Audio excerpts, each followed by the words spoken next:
Hello, Albuquerque. In those days, it was 41, so there's a lot of racism. I'm a Boeing 737 first officer. I did a lot of research and I recommend everyone do the same. And now suddenly you're addicted, literally to heroin. Where were you born?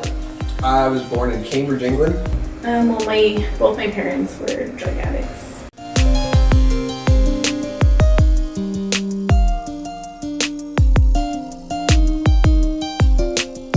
Welcome everybody to another episode. I'm your host, James Graves Brown, and being joined today by another special guest of mine, my good friend, Eric Martinez. Eric, thank you for being here, man. I appreciate it. No, thank you for having me, man. I appreciate you. This is a long time coming, and I'm glad we're finally getting around to it. Yeah, it has been a long time coming. It's been rescheduled and rescheduled again. Yeah, and rescheduled again. Yeah. So, let's dive into, I don't know if you remember how we met, but I want to dive into that. So a good friend of mine was your personal assistant for a while, Marcos. Mm-hmm. And he invited us when you and Quentin were doing your anti-bullying campaign up in Santa Fe. Right. So you guys were having a little pizza party. He invited us there. I showed up and started talking about cars and piqued your guys' interest, and we became friends almost instantly. Yeah. That's been... How many years ago? How long ago did you start that anti-bullying campaign? Oh gosh, bro. Let me see. 10 years ago? Damn. At least.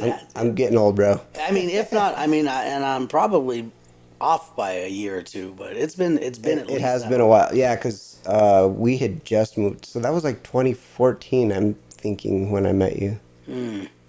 Mm-hmm, yeah. So 10 years? Yeah. Damn. I've known you forever, dude. I know, man. That's crazy. So Eric is really good friends with Quentin Aaron.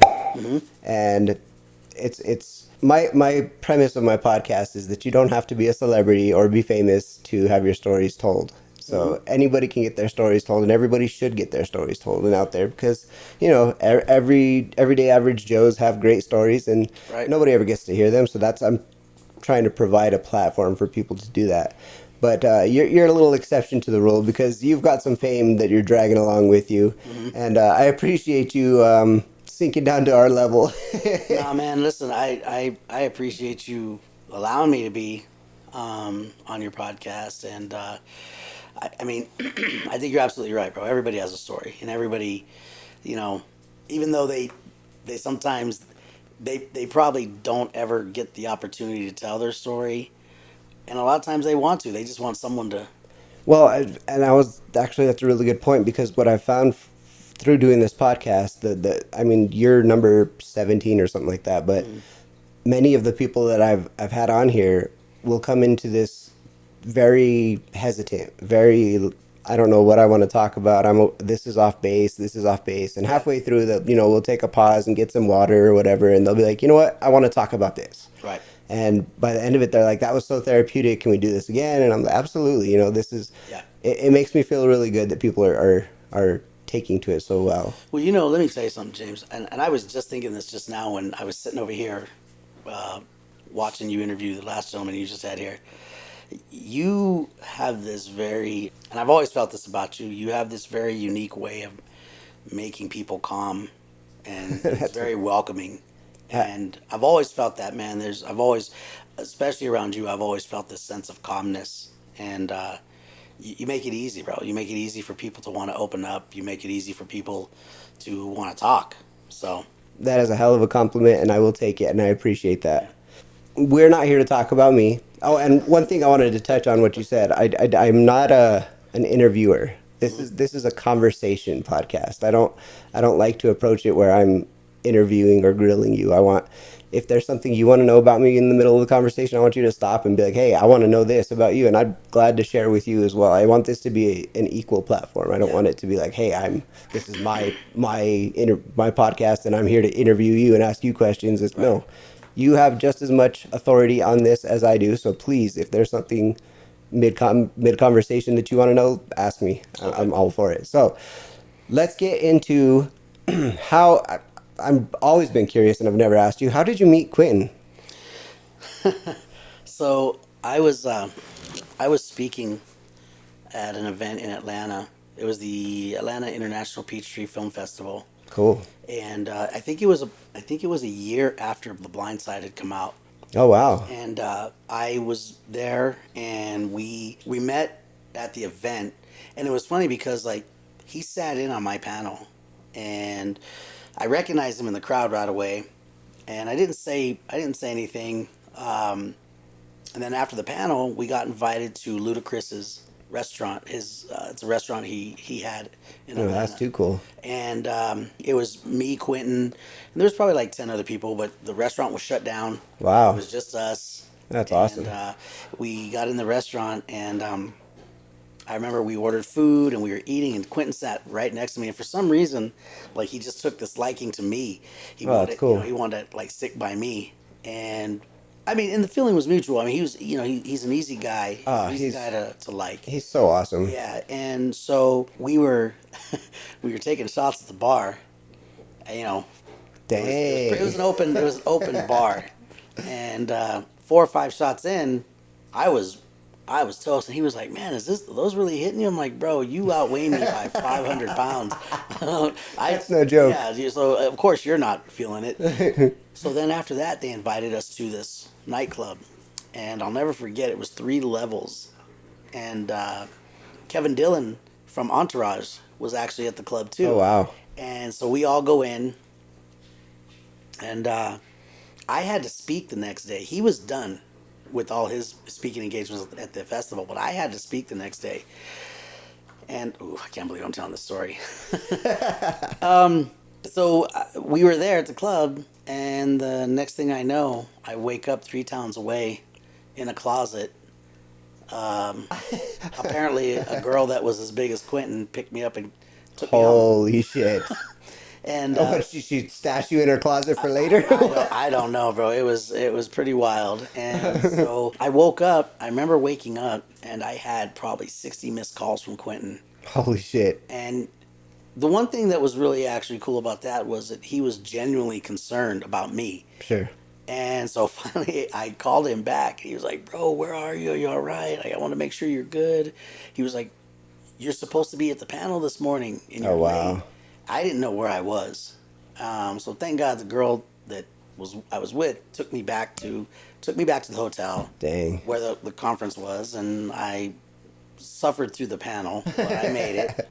Real quick, a couple things about, I don't want to make this about Quentin at all. I mean, I'd love to have him on here one day, but that guy truly is very similar to the character he portrays in The Blind Side. He's got that very quiet, calm personality. He's very caring. He's a very empathetic person. He's a great guy. So so I totally buy into what you're talking about. And the thing too is, James, is that we had so many similarities when it came to the way we looked at the industry, the way we both had anti-bullying platforms. And shortly after that trip, I was booked to speak in Dallas, and I asked him if he wanted to come. And obviously when the promoters found out who it was, they're like, "Oh, we would love to have him." So we both went out to Dallas, and then after that, real quick before we move too far on, what panel were you speaking at in Atlanta? What was that for? It was a film panel. I don't remember which the topic of. I mean, I know there was me and like several other actors.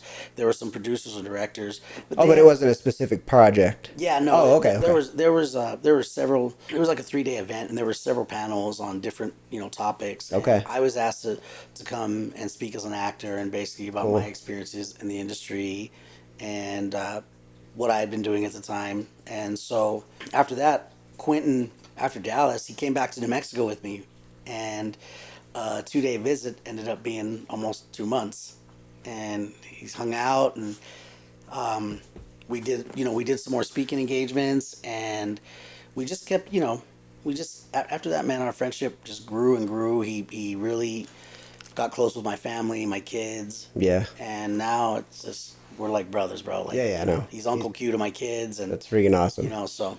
Now, how did your guys' anti-bullying campaign well, first of all, before I ask that, tell me about how your anti-bullying campaign came about. Well, I actually kind of fell into it almost by accident. I spoke at the LULAC at this event. It was the LULAC convention. I spoke at this LULAC event in Midland, Texas, and then from there I got invited to speak at the LULAC National Convention in Washington, D.C. What is the LULAC? It's the League of United Latin American Citizens. It's one Okay. of the largest. In fact, I think it is the largest national rights organization for Latinos. Wow. And they do.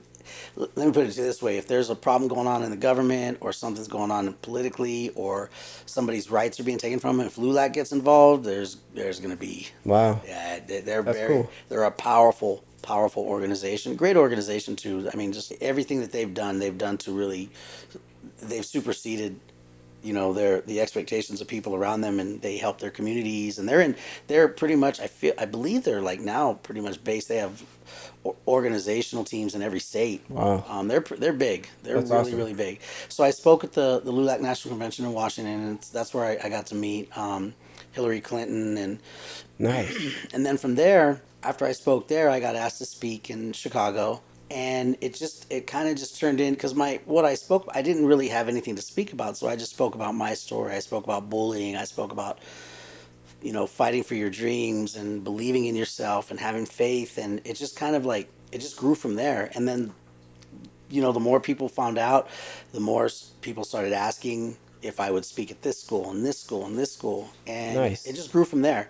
And so when I met Quentin, he had kind of just started that platform as well. He started doing his thing, and we just kind of, on many different occasions, bro, we just came together and we spoke at similar events, and Cool. and it's funny because like Quinn and I couldn't be more opposite. We're totally polar opposites when it comes to our personalities. And Really? Oh yeah, and even when it comes to our speaking, Quentin's he's a very animated speaker, and he's more of a storyteller. Okay. I feel like he's more of a storyteller, whereas for me, I speak straight from the heart. I speak very raw. Yeah. Yeah. I don't pull no punches. I know my audience. I'm not going to say the same things in front of a middle school crowd as I am to a high school crowd, and from there on to a college Sure, crowd. sure. If I'm speaking at a college, I'm going to open up my vernacular is going to be a little bit different, and I'm going to speak a little bit more direct, and Okay. talk in a much different tone. But the message is kind of always the same. And with Quentin, it's a little bit. So it's funny because when we speak, people think they're going to get the same type of vibe from each of us, and it's not like that at all. So a lot of times, we decide who speaks first, depending on the crowd. Okay. So sometimes he'll speak first and I'll speak second, or sometimes I'll speak first and he'll speak second. But Well, opposites attract, so that Yeah. makes a lot of sense. Yeah.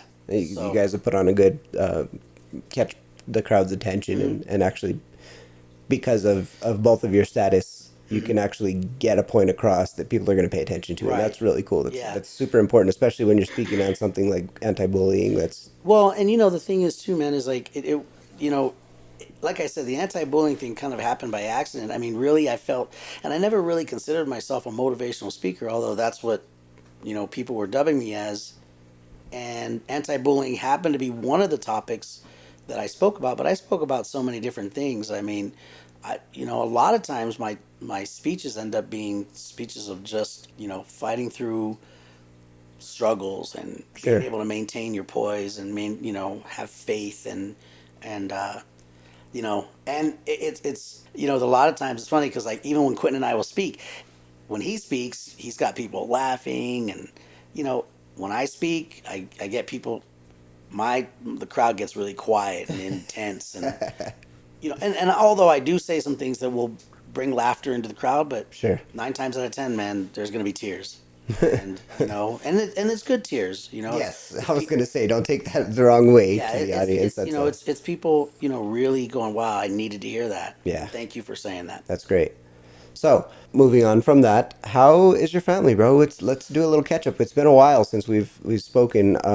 My family's good. I mean, one of the things, if you follow me on social media, I don't ever post about my family. Right. I'm very, very private with my. There was a time that when your boys were training, that you were posting a lot of pictures and a lot about the training. Well, I but- think because kids are, I would like to think so, but kids are kind of off limits when it comes to Makes sense. People who always have an opinion about something or Right. hate or whatever. Oh, the internet is a troll central, so I get it. Yeah, so I get that's it. why, and so I don't really mention my family a lot or talk, and it's not because I don't love my family. It's Sure. more to protect the integrity of our privacy. Sure. But I will tell you that everything's good with my family. Good. Glad to hear it. My boys are good. My family's good. So Good. So you have been doing a lot of big things lately, real big things. Can you speak on some of those? I mean, Take me back to the Super Bowl. How was that? it was really cool. I will say that we made a lot of really good contacts while we were out there. One of the things that we ended up doing is meeting a gentleman who was a 5-time Pro Bowl player, Andre Gerard, and we got to meet him at a cigar lounge of all places, and it turns out he's a partner in this new oxygenated water, and they're doing a lot of stuff with the NFL, and now they want to bring me on board, and my team is working out the details with their team, and That's great. yeah, it's really big. There's a lot of, it's like 6 degrees of separation with these people that are involved in the water and the NFL and the UFL and with Dwayne "The Rock" Johnson, and so with the Colorado Buffaloes with Deion Sanders. Wow. Andre actually is an alumni of Colorado Buffaloes, so Wow. there's a lot of stuff that's kind of circling around now that we're going to get involved in. And for me, one of the things the reason they want to get me involved is because of my reach into the urban Latino community and Yes. some of the things that I've been doing. And I was really humbled and honored that they even decided to do something with me. But we've been talking, and all the conversations are fantastic. I mean, it's a great product. It's not something like, because I get asked a lot to, will you get behind this, or will you try this, or Sure. speak on this. But we got to go to an event the next day after we met him, that they were doing it was like basically women in the NFL, or this NFL camp with women. Cool. And it's called How Water, and How Water was one of the main sponsors there. So we got to go there, and we met some of his business partners. We met some of the other NFL players that are involved in the water, and I got to taste it. And man, it was, the minute you drink it, you can feel the difference immediately. And it was, How so? it was just, Listen, I'm not trying to knock it. I'm just very skeptical. Tell me about it. And me too. I mean, I like to try a lot of different health products. And Sure, yeah. And I'm very skeptical of things too as well. But when I drank this, you could almost feel like it was like, I don't want to sound corny, but for me, it felt like there was an electrical surge going through my body. And Okay. And here's another thing too. In the form of energy? Is that what you're talking about? Like energy. Okay. It felt really good. Okay. And I drank the whole can. It comes it's like an aluminum can. It's really nice. But I drank this whole can, and usually when you drink water a lot of water right away, you feel bloated. Yes. There was no bloating. I didn't feel bloated. Okay. My stomach didn't feel full. Which is weird, because you said it's oxygenated, that you would think like more oxygen in the water is going to like bloat you more. Yeah, no, it was, and it really, I mean, and before I knew it, Interesting. Bro, I blew through 4 cans of that. Oh, wow. In an hour. Real quick, before we get too far deep into this, tell me the listeners what you were doing at the Super Bowl, what you were invited for. So I was invited as a celebrity guest to the Cigars with Stars, and it was Ron Jaworski, Dan Marino, Brian Urlacher. That's way cool. So many big names. Oh, bro, there was Justin Gaethje, who's actually fighting on UFC 300 coming up this next week. It was pretty crazy too, because when I saw my name on the list, my name was right under Dan Marino's. That's crazy. And I was just like, man, Dan Marino. Yeah, like how crazy is that? And so that's what I was invited for. And while I was there, as people found out I was in town, we got invited to a few other things. But I will tell you that there was so much going on out there that it was like overkill. Like, you didn't know what to go to. Sure. And being in Vegas, it's not as easy as just pulling up to one of the venues out there and parking, and you got a valet, you got to park a mile, Right. a mile away. Like it was pretty crazy. And the Super Bowl week out there was nuts. But, they picked a great place to have it. And where we spent most of our time, I'll be honest with you, James, is we spent it at Monte Cristo's in Caesar's Palace. It's a cigar lounge. While we were out there, we hooked up with Andre Arlovsky. He was sitting right next to us and ended up, hanging out with us, talking with us. He was out there representing an IT company, and which is another connect that we made that I'm hoping that we can do something with. We also we met some very, very influential cigar people that want to do some work with me. So it was just a good time, man. I mean, it was really, really, it was fruitful. Is the That's best way I good. can describe That's great. It's very interesting hearing you talk. You've got this burning passion about cigars nowadays. Mm-hmm. Like, this is maybe the last time we hung out, and it's been a couple years. But the last time we were at your house, you were talking about cigars, and you were just sort of I would say a baby in the cigar field. But you were like super passionate about it back then, and now that I hear you talking about it, you still have that same fire behind that. Where did this come from? Well, it's funny because I started smoking cigars because I want to say I was in Texas and I was at an event, and after we went to the cigar lounge and I saw this guy who looked, have you seen that? What's that guy? He's like the most interesting man in the world. Yeah. Okay, so Yeah. he kind of looked like that.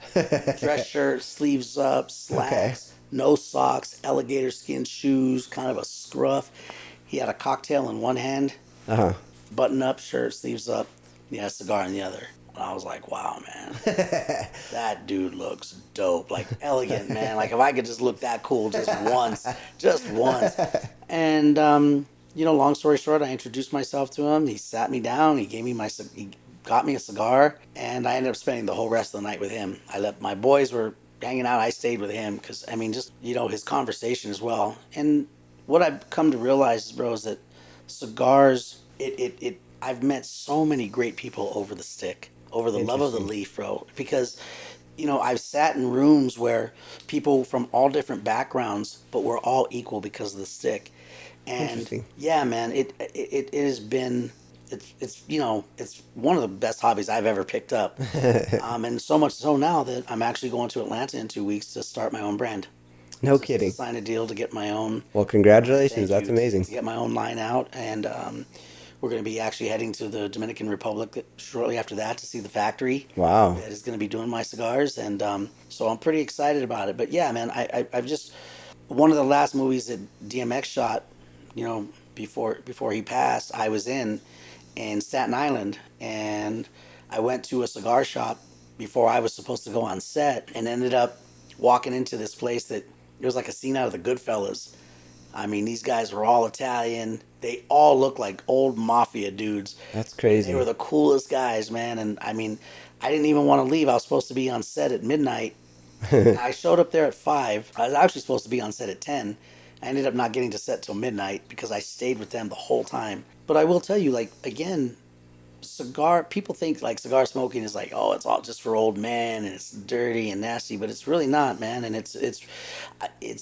like I said, I've met so many great people and I've had such great conversations over the love of the leaf. And I mean, it's a very interesting world. Like, I see the appeal. I see what you're talking about, that cool factor, that gangster, that Italian mafia, like commanding respect kind of.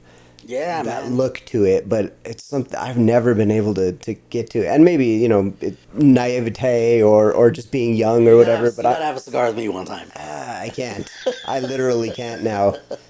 I actually went to the doctor a while back, and I have lung problems, so I can't be around smoke anymore. At least until my lungs heal. So it's going to be some time. But but smoking a cigar. Or even, because first of all, you don't inhale. But smoking a cigar isn't like smoking a cigarette. It's not even, it's safer than cigarettes, it's safer than a vape, it's safer. Well, yeah, if you're not inhaling. But also, you sit in the rooms where there's like secondhand sort of lingering in the air. And that's... But it's natural leaf. It's like marijuana. You know what I mean? Almost. But, it's funny because like people have asked me that too. They're like, man, doesn't it, has it, because we know you like to work out and you like to train. Has it affected that? And I'm like, no, not at all. I mean, Michael Jordan used to have a cigar before every game. Interesting. Like he would smoke in the locker room. Wow. Before the game. I mean, that's crazy. Yeah.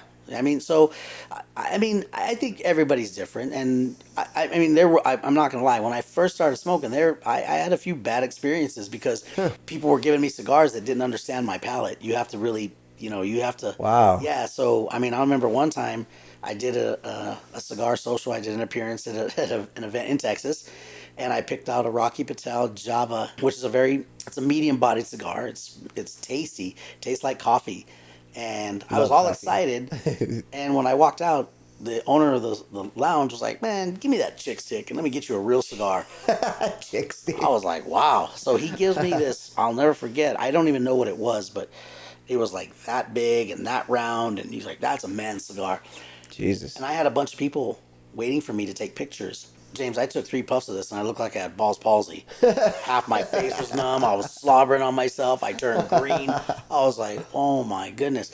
And it was because he didn't understand my palate. Sure. And I was still too kind of fresh in the game to really decipher the difference. But I learned real quick that, there are certain, now I can smoke a full body cigar and it doesn't, affect you the same. Right. But back then I had to learn the hard way, to kind of balance it out. Well, and a few other things have come from your cigar smoking as well as your podcast. Right. Tell me about that. Well, so Stogie and Scotch is a podcast that we shot a few episodes too, and we're going to be continuing to shoot later on this year. We're going to jump back into it, and what we're planning on doing is advertising on Hulu, and cool. Promoting the podcast on Hulu. Cool. And but we wanted to shoot we want to have at least between 15 and 20 episodes in the can before we do that. Understood. And because we want to make sure that our content, as we shoot more content, we keep having content coming out. Right. Keep having it roll out. And there's so many. It's crazy because there's so many other things that are involved in podcasting now, especially with advertising and viewership and topics and everything that goes along with it. So we just we're being very calculated on very calculated on how we approach that. But I mean, you're definitely gonna see more episodes coming out. You're definitely gonna be hearing more about it, and good. We'd love to have you on. I'd love to be there. Yeah. I mean, I don't know if I'll be smoking, but I'll be there. Well, it's funny. We had Brett Raymer from Tanked. Yes, I saw that. Yeah, from the TV show Tanked. And he didn't smoke. Yeah. And he was kind of worried too because he was, he said his lungs too, but he was like, wow. After the podcast, he was like, you know what? That was actually quite enjoyable. There was no smoke around me. I was going to comment on that. You can see in the episodes it doesn't linger, so no. I don't know if you guys have good ventilation or what's going on. But where we're at, I mean, the place that we shot it had great, it's a cigar shop, so it's okay. It has ventilation, it has vents, and it's built so that you don't have the smoke lingering around. That's great. But he didn't smoke at all. Yeah. And he was like, this was actually really, he's like, as a matter of fact, the cigar smell was nice, enticing. Yeah. That's cool. I mean, I'm telling you, it is. Just before we started recording, I heard you say something that piqued my interest, and I want to hear about this. You said you're from Puerto Rico. Mm-hmm. Tell me about that. I never knew that. Yeah, well, I have family. I have family from Puerto Rico, and like I said, I mean, it's something that I don't ever really talk about because I don't think it's that interesting. But it's one of those things where you talk about family lineage, and you go way back and you find out, wow, holy cow, I have relatives there, and I have family from there, and I'm actually from there. So that's kind of how it happened for me. And being able to, I definitely want to, probably either later this year or next year, I definitely would like to take another trip out to Puerto Rico. I mean, and now honestly, it's just a vacation spot. If I go. But yeah, I have at the time, I had lots of family out there. Most of them have migrated to Texas, and other parts of the country. But I mean, yeah. How did you find that out? Did you grow up there, or? Well, my family. I mean, it wasn't. Listen, it wasn't like it was just sprung on me. I knew, but I just never really talked. I mean, I don't ever really bring that stuff up. Fair enough. And again, I I am very, the conversations that you and I have had Yeah. off camera, Yeah. I've been very open with you. Yeah. So, there's a lot of stuff about me that, a lot of people don't. Fair. You know what I mean? Because, again, you make it easy. I right? appreciate that. You know what I mean? But, so stuff like that I don't really talk about. Okay. You know what I Interesting. mean? But, Well, I want to hear a little bit about your background, what you are open to talking about. Mm-hmm. How did you come up? Are you from, were you raised here in New Mexico? well, I mean, I've lived in Pittsburgh. I lived in Pittsburgh for a while with my family in Pennsylvania. My mom, she'd been married numerous times, and there was a time when we were in Pennsylvania with my sister, and I'm actually in the process of writing a book. Oh, so cool. This will actually come out in the book, but Wow. I'll tell you just a brief story about this. So Sweet, we get a little insight. yeah, so my mom left me with a family that wasn't mine. What the shit, dude? And I'll never forget. I was like seven or eight. The guy that she was married to at the time, he just wasn't a good person, and so she decided to leave. And he was my stepdad, but she had a daughter with him.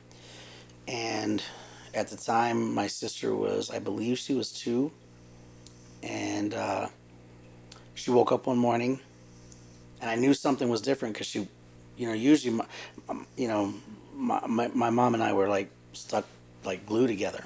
Okay. And we lived with her husband's family, so they were like my grandma, my grandpa, his 2 brothers, and we lived on this farm. Closest neighbor was like 35 miles away. And she woke up that morning and started packing, and she when she saw me, the only thing she told me, she was like, "Don't wake up your sister," like, So I had a little Snoopy backpack, and I started putting clothes in my backpack, and she was like, "Don't." And I didn't know what was going on. All I knew is that wherever she was going, I was going with her. Well, long story short, my grandparents drove her to the airport, and I was in the car with her. And to this day, bro, I'll never, ever, ever forget. I was sitting in the back seat with her, and she was sitting on this side of the car, and we were in an old station wagon. Oh. And I tried to reach for her hand, and she pulled her hand away from me, and she wouldn't look at me. She kept looking outside. And she left my sister at home. So in my mind, I'm thinking, well, I'm scared because I don't know what's going on, but I also know there's no way she'll leave my sister. But the song came on by the Commodores, "Girl, You Lift Me Up," and that was our song. And when it came on, I looked at her, and she wouldn't even look at me. And we get to the airport. I still am not understanding what's going on. And this was back many moons ago when you could actually walk the person that's leaving literally right up to the gate. Sure. And so we walk up to the gate, and we're standing there for a while. They start to board, and she turned to me, she kneeled down, and she basically said, I know you don't understand this, but someday you will. She kissed me, and she walked off. And I remember feeling like my whole world had, I immediately, I started crying. I was begging her to stay. I thought it was my fault. I was like, I'll clean my room. I'll pick up all my Oh, toys. jeez, that's awful. And I watched her through the window, and she shut the airplane window. She was gone. And the family that I was left with wasn't a fan of mine at all. So This was your step family or your grandparents? Step family. The grandparents and That was his it parents. was his parents. So why did they help your mom? they wanted her out. Oh, jeez. They didn't like me or her. My sister never caught the flack or the heat or the unkindness because she was a product of their son. Oh my gosh. And so I was left there with that family, and for 5 years there was severe abuse, physically, sexually, mentally, What the shit? emotionally. And then we moved to a little town called McIntyre, and the neighbors, again, long story short, I met the neighbors. They realized that I was staying in that house by myself with my baby sister. He would leave for days, Damn. And he was dating like a 15-year-old girl, and bringing her home and basically beating me because I wouldn't call her mom. And this family, they had daughters, and they would come over and check on us every day. And then it got to the point where we started talking. They actually found a retired police officer that used to go to the restaurant that my mom worked at. And it, bro, I'm gonna tell you, bro, it's all God's work, because there's no way I mean, and I found out years later that my mom had actually been writing me, and he was throwing away the letters. So even after she left, for all that period of time, I thought that she just forgot about me, but she had actually been writing me, and she came here to Albuquerque, and I wasn't getting the letters. So this family got in touch with this police officer. This police officer ended up knowing my mom. He searched for my mom, found her in Albuquerque, and they organized basically a day where she was going to come back to this little town called McIntyre and pick me and my sister up. Basically take us, kidnap us from him. Wow. Because they told her the conditions we were living in. And I'll never forget, again, he never took my sister. When he would go back to Harrisburg to go to work, and I'll never forget the company he worked for. And to this day, when I see the name, it just gives me chills, but it was Halliburton. So he worked for a trucking company called Halliburton. Yeah. And he would never take my sister. This morning, bro, he woke up the day that they had arranged for my mom to come get me and her. He took her. And I remember holding on to her and begging and begging and begging and, please don't take her, please. And he hit me, basically kicked me off her, drove off. It's the last time I saw my sister. No kidding, to this day. To this day. And how's your relationship with your mom? I mean, it's I love my mom. I'll always love my mom. Sure. But I remember us talking years after. I mean, when I came out here, she brought me out here. But I remember us talking years after. And I would never tell her. And one day she told me, she was like, why won't you ever tell me what happened? And I said, because you wouldn't be able to handle it. If you knew what was done to me, you wouldn't be able to handle it. And I just won't do that to you. I'd rather just keep it inside and, keep it to myself. Safer that way. I've suffered this long with it. I mean, there's no need for anybody else to suffer. And to be honest with you, James, it's not like, I don't say that as a cry for sympathy Sure. But it's real, bro. It's real. And it defined who I am as a person in a lot of ways, some good, some bad. Because, growing up, I didn't have anybody to teach me how to be a young man. I didn't have anybody to teach me how to do a lot of things, Yeah. I was like a wild animal for, the only way I knew how to survive was Trial and error. Trial and error, bro. Yeah. And that's really interesting. Yeah. And so, the hardest part about writing the book, and I've been encouraged to write by several people, but the hardest part about writing this book for me is, man, like putting all this down and then releasing it and knowing that my family's going to read it or knowing other people are going to read it and just basically how people are, I mean, it might elicit, some type of behavior from people or hate or whatever. And I feel like, man, like I've been through so much of that. Like, I just don't know if I ever want to go through any of that again. You know what I mean? That's understandable. But from my perspective, I feel like, and people have told me this too, it's amazing that I am the person that I am because of what I've been through in my life.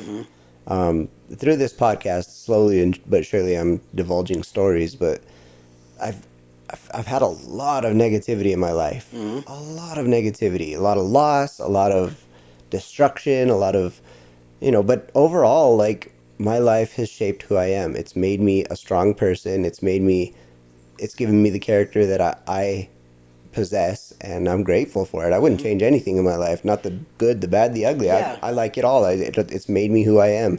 And I feel like a lot of people can relate to that out there, especially what you're talking about. It's it's a story you hear time and time again. Nobody wants to talk about. It's very, it's very hush hush. Everybody wants to. Very taboo. Very taboo. Yeah, yeah, absolutely. And people want to keep that inside to themselves, or they're ashamed, or they take blame and things like that. Yeah, and man. you can't. Like the more you get it out, the better off you're going to be. Well, and I feel like for a long time I was very, very ashamed of myself.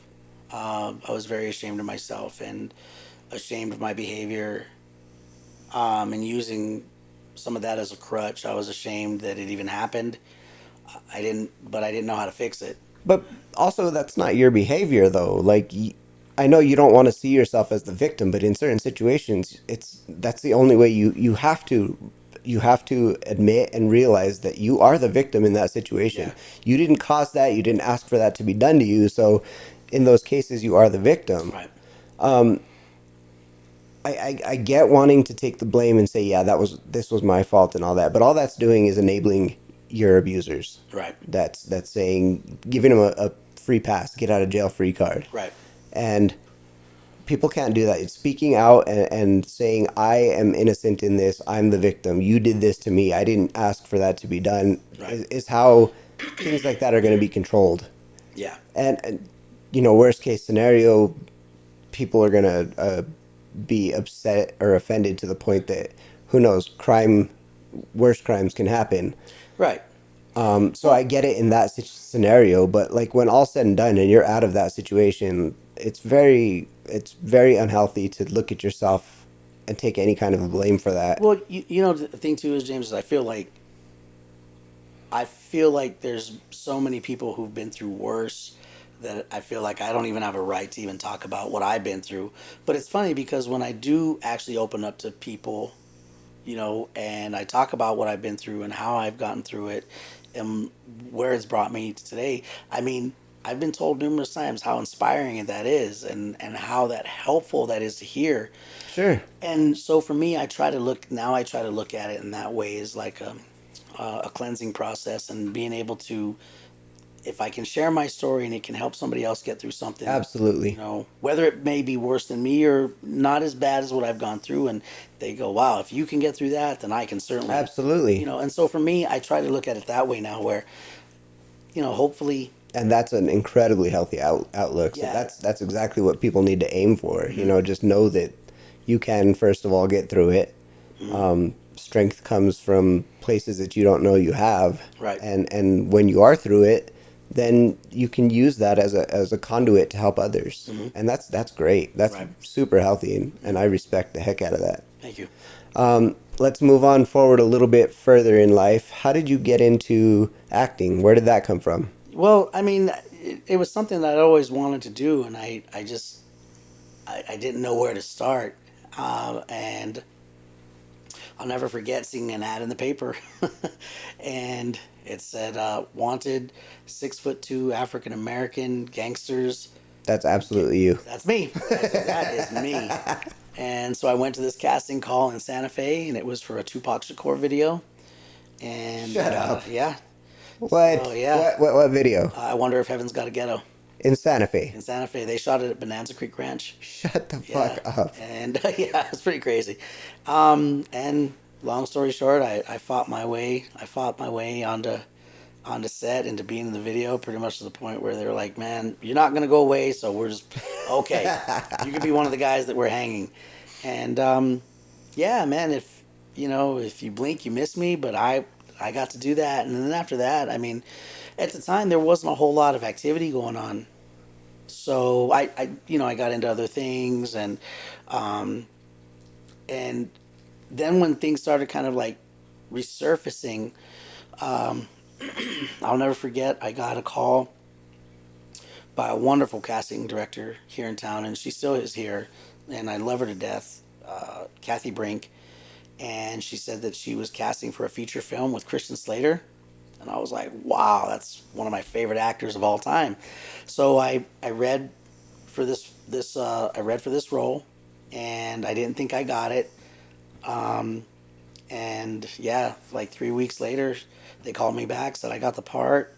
I shot Love Lies Bleeding. I got my SAG card immediately from that, and it was a blessing, because I know people that have been acting for 10, 15 years that still don't have their SAG card. Yeah, so that's crazy. I got Taft-Hartley'd in, and I got my SAG card, and I started, I started working pretty regularly, and I just continued. I continued, and then the recession hit, and everything just kind of. Are you talking 2008? Yeah. Uh-huh. I mean, everything kind of fell to the wayside, and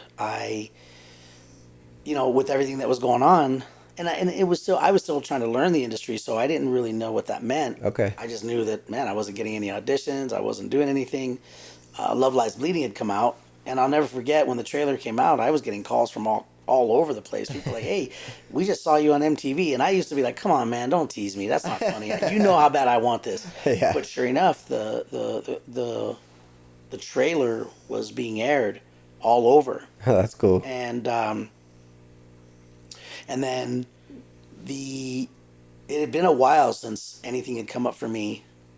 And I ended up getting an offer to fight DMX in a celebrity boxing match. Oh, that's awesome. And that, he ended up not wanting to go through with the fight. And then shortly after that, I started getting bit parts. I started auditioning again, and I started getting bit parts, but I was kind of just like building on anything that I could that would put me out there. Absolutely. You know what I mean? Whether it be speaking engagements or celebrity boxing matches or whatever. Sure. And, I started auditioning, and then I got a little bit part on In Plain Sight, Scoundrels on ABC with Virginia Madsen, which is another one of my favorite actresses, and it just kind of grew from there, man. I mean, and I think really what it was more than anything is I wouldn't give up, the audition process is, and I think any actor would tell you this. It's the auditioning process it sucks, man. It's so hard. It's like you feel like you're naked in the room, and you're just trying to put your soul out there, and you're trying to give your best version of what you think they want to see. And 99.9% of the time they've already made up their mind before you even walk in the room. Yeah, I've heard that. You know what I mean? So, but I think now, and it was funny because I saw this video with Bryan Cranston where he talked about not being able to get a job for like 12 years. Bryan Cranston. And Yeah. He was like, I used to walk into auditions with this desperate attitude. And when I stopped being desperate and I laid it all on the line for the 2.5 minutes I was in there. Yeah. And left it there. That's when things started changing for me. And it was funny because like I kind of took on that same, without even knowing it, it just got to the point where I was like, man, I'm going to do this audition, and if you like me, you like me. If you don't, you don't. I mean... And I think that's exactly what they're looking for, Yeah. honestly. Like, you can change somebody's mind with an attitude like that. Like, I don't give a shit. It's kind of like the thing when you're a little kid and you and your friends are trying to hook up with the girls, but the girls only want the dude who's an asshole, Right. but they say they want the nice guy. You know what I mean? Like, it's the same thing, I feel like. Yeah. Well, and I mean, it's... And I will say that it's been. You have to have thick skin. You have to. Of course. You have to be resilient. You have to not take it personal. Right. You have to be able to. I always say, stay ready so you don't have to get ready. And even in those times where you're not working or you don't feel like anything's happening, you should still be studying monologues, reading scripts, getting your hands and diving into, there's videos all over YouTube, Yeah. Of actors who tell their stories and for me, like I still do that. I still dive into that. I still like to hear the stories of these other actors who are still in that same boat, who still feel like, man, this is going to be the last job I ever have. Shia LaBeouf, I saw a podcast with him where he was talking about how every role was like do or die for him. It's a state of desperation. And I don't think like you ever get past that. I mean, even there's people out there that have been to the extreme A-list heights of this industry, and they still feel like, I mean, I'll never forget, I saw an interview on Oprah one time with Will Smith and Jada Pinkett. And Will Smith said, to this day, I wake up in cold sweats. And Oprah's like, you make $20 million a movie. And he was like, I'm still petrified of not getting hired. I'm terrified of being broke again. I don't ever want to be broke again. That's crazy. And you know what? I know what that feels like. money is such a drive motivator. It fucking baffles me. Like, I get it. Like, everybody needs money, but at some point you've got to just be like, you know what? I have everything I need, and the rest can go fuck itself. But it's never that way. You get where you need to be, and you're like, okay, everything's great. I need more money now. Well, and I don't, and I'll be honest with you, James, I do agree with that. I do agree with that. But I feel like, I don't know if it's even so much about the money. I feel like it's just this need to be accepted and to continue doing what you love. And, you want to know that what you're doing matters. Of course. And, I've seen so many of my friends in this industry who they've gotten to a certain point and then all of a sudden they're not doing anything for a while. And I see the way they react to it. And it's like, man, bro, like, pick yourself up, pick your head up. It's going to be okay. The beautiful thing about this industry is that there's really no age limit. Right. I know people who don't get their big break till they're 65. Yeah. And all of a sudden they're, and not that the money's the goal, but they get their big break at 65 and now they're millionaires and they're on a hit TV show or they do a major motion picture and now they're working consistently. It's just, you got to have that resilience, man. The money and the fame is the byproduct, I believe, of the hard work that you put in. And the love has got to be for the craft, the art of it. If you're coming into this business to be famous, man. Right, that's a bad call. It's already, you might. And that's not to say it doesn't happen. That's not to say it doesn't happen. But that's a bad way to. You definitely, you have to really, really. I say it all the time. You got to be a special kind of stupid to be in this business, and I'm glad that I'm that stupid. Listen, man, I would love to do it, and I think you and I have had the conversation before that I've said I've always had the desire, not so much for fortune or fame, but I would love for my name to be amongst the elites in Hollywood history. I have this fascination with Hollywood history. Yeah. And just to have your name on a movie title or associated with a movie that's going to live forever, that kind of leaves you a legacy or makes you immortal in a way, I think. Well, it's funny because I'll never forget the first time I saw my name in the credits of something. I was like, oh. That's what I'm talking about. I was like, you just geek out. Like, what is... Tell me what the elation from that is like. What does that feel like? It's there's no, I don't even know how to describe it, man. It's like, do you instantly have this like gratification, like, holy shit, I fucking made it? Yeah, well, yeah. Like even in the trailer with Love Lies Bleeding, man, when I first saw that and I heard the guy's voice like that, back in the day, bro, yeah. I was like, oh, that, and then it showed me he stole from him. They stole from them. And it was me. And so when I was getting those calls from people like, yo, we just saw you in this commercial on MTV for a movie. And I was like, come on, man. I didn't believe it. And then I looked it up. And I was like, I remember watching that probably 1,000 times. I don't fucking blame you. I would have sent it to everybody I know. Eric Martinez. I was like, oh my goodness. And then when I saw the credits, and I didn't care that I was gangbanger #1. It said Eric Martinez. I was like, in the rolling credits, I was like, oh, absolutely. I did it. But I will tell you, immediately after that elation, the fear came in again, the desperation of, oh, I got to do it again. I got to do this again. Is it more like I've got to top that, or I just want to equal that? I want to do it. You just want to do it again. You just want to see it again and again and again. I can vouch for that because I got sort of a similar feeling from just doing extra work. And one of the movies I was in was Flamin' Hot. Mm-hmm. I didn't even make it in. My elbow's in the movie, but and you're like, that's me. I'm like, that's my fucking elbow. Look at that shit. But but even that, I was like, it was such a fun experience being around, like just being in the presence of something being made. Yes, bro. It's like a piece of history, and you're like, I'm here. This is crazy. And you know what, man? I tell people all the time, like, I have a friend who is doing stunt driving for that Matthew McConaughey film that's being shot up in Rio Doso, and it's being shot in Santa Fe as well. It's been titled several different things, but it's like about these forest fires. I don't know if it's the ones in Maui or not, but it's called The Lost Bus. Now it's being called The Lost Bus. But anyway, he was telling me, because he's like, I can't wait to get to where you're at. I'm actually in the movie. And right. I'm like, well, bro, you've been on set all week in this major motion picture. It's a cool experience, man. Man, absorb that, man. Be proud of yourself. Like, you know what I mean? Like, it's because being on set, and I told him, I was like, bro, even a bad day on set, the worst day on set beats any 9 to 5. Any 9 to 5. You could be in a ditch You with nobody appreciating you digging rocks. That's right.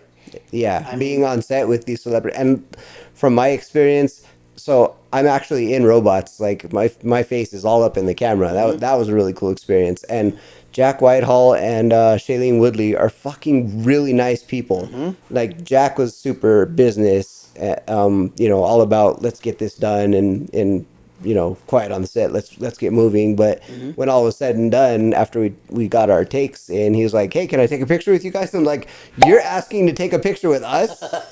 Yeah. Yeah.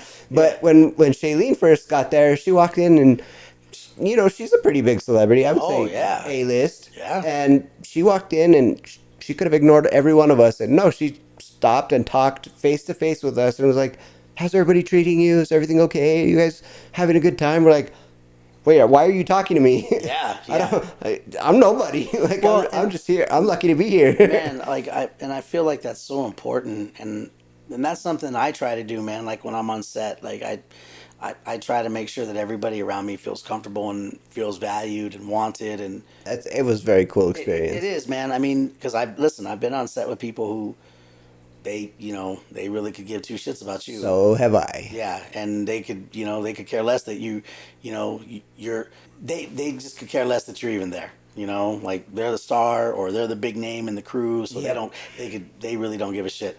I don't ever want to personify that experience for anybody. I want people to be like, man, like, he was so cool. Right. And I just want people to have just a great experience because I tell people, even if you don't love movies the way I love them, if you ever get the opportunity to be on set for any reason at all, just try it. It's something you should try at least once. It's really cool just seeing it. I'm just Right, because when you're on set and then you actually see, now you look at movies in a whole different manner because Right. you're like, I know what actually goes on behind these scenes. Right. I know how this was created. yeah. The third movie I was in that summer still hasn't come out. It's coming out this year, but that had the main actress in that movie. And I feel like this person, I'm not going to say her name because that's fucking rude, but she keeps making movies here. And every time she's here, she talks shit about our state. She talks about how boring it is. She talks about how there's nothing to do, how it's shut down so early, and how ghetto it is. And I'm like, well, why do you keep coming back and taking our money then? That's fucked up. Yeah. That's horrible. Yeah. But, and she was very much what you're talking about, that person who's, snobby, nose in the air, I'm better than you, I don't want to associate with. To be fair, I was in her green room. They dragged me in there to do makeup because I was going on set.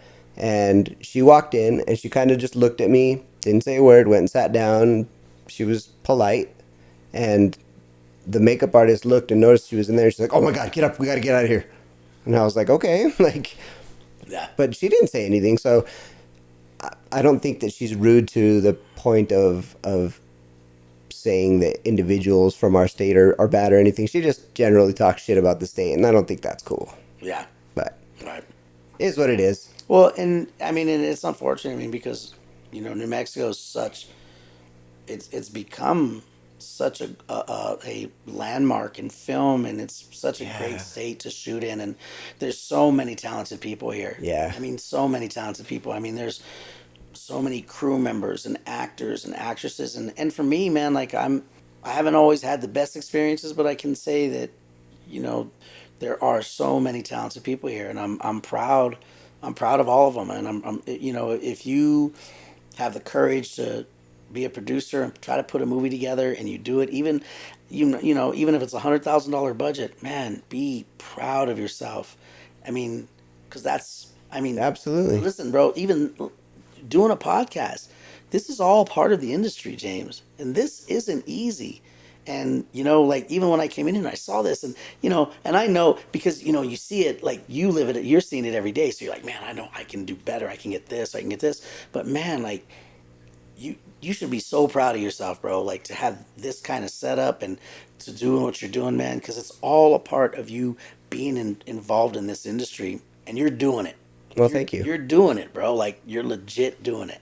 I've got a pass it off to the love of tech.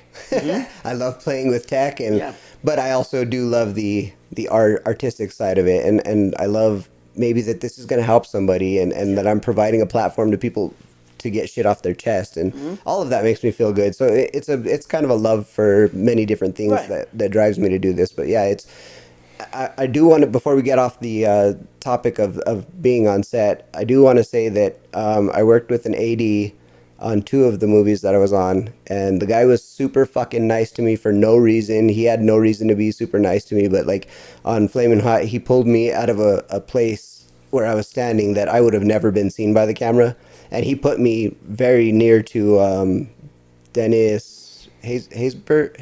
Is that what it was? Yeah, Dennis Haysbert? Yes.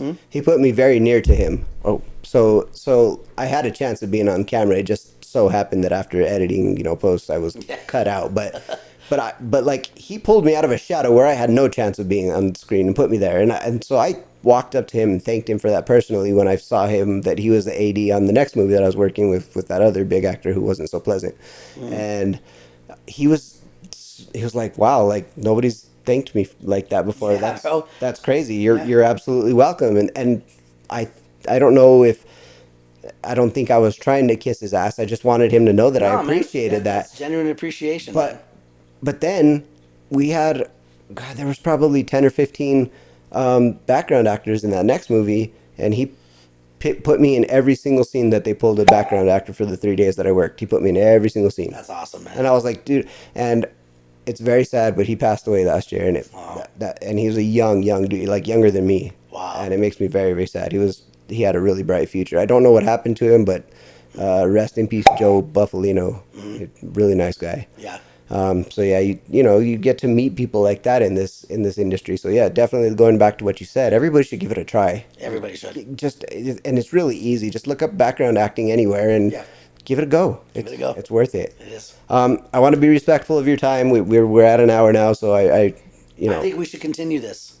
By all means. I think we should. This is great. If you've got the time, I just didn't want to, I definitely think we should continue, and let's do it this week. Okay. Okay? All right. Well, I appreciate you being here. Thank you. I'm going to give this an end just in case. No, we're gonna continue. I promise you. Okay. Well, we'll just put this on pause right now. Yep. And we'll be back. For sure. Thanks, brother.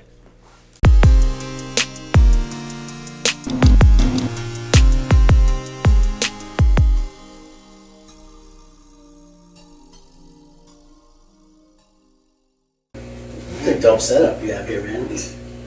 I'm getting there. There's a dope setup. It's not there yet, but at least I got the good quality sound, so. Yeah. Do you know, I've probably, in the past 3 years, I've turned down probably 80 interviews, podcasts, interviews. People want to interview you. I just wanted to talk to you. And this is the first one. Well, thank you, man.